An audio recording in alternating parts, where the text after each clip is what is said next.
Hallo en welkom. Vandag gaan ons die wêreld van kameras verken.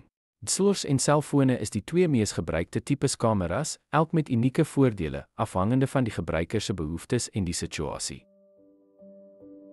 DSLRs word erken vir hul uitmuntende beeldkwaliteit, aanpasbare instellings en groot sensors, wat hulle maak ideaal vir professionele en hoëgehalte fotografie. Selfone bied groot gerief met kameras wat altyd byderhand is, wat hulle geskik maak vir daaglikse fotografie en vinnige kiekies, veral vir sosiale media. Een van die belangrikste voordele van DSLRs is hul vermoë om goed te presteer in lae ligtoestande. Hulle bied uitstekende diepte van veld, wat hulle geskik maak vir die vaslegging van gedetailleerde en hoë kwaliteit beelde in verskeie ligte situasies. Selfone is gebruikersvriendelik met redigeringsinstrumente en maklike deel, perfek vir studente wat vinnig foto's neem en deel. Terwyl DSLRs 'n wye reeks lensopsies en groter buigsaamheid bied, maak selfone staat op gevorderde sagteware funksies.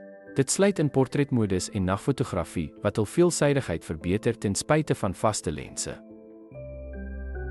Beeldkwaliteit is 'n beduidende onderskeidende faktor, met DSLRs lewer oor die algemeen beter resultate, veral in uitdagende beligting. Selfone het egter beduidende vordering gemaak en bied indrukwekkende gehalte vir daaglikse gebruik en sosiale media deling. Ten slotte, beide DSLRs en selfone het hul sterk en swakpunte. Kollige studente moet kies op grond van hul fotografiebehoeftes, of dit nou die superieure gehalte en beheer van DSLRs of die gerief en gemak van selfone is.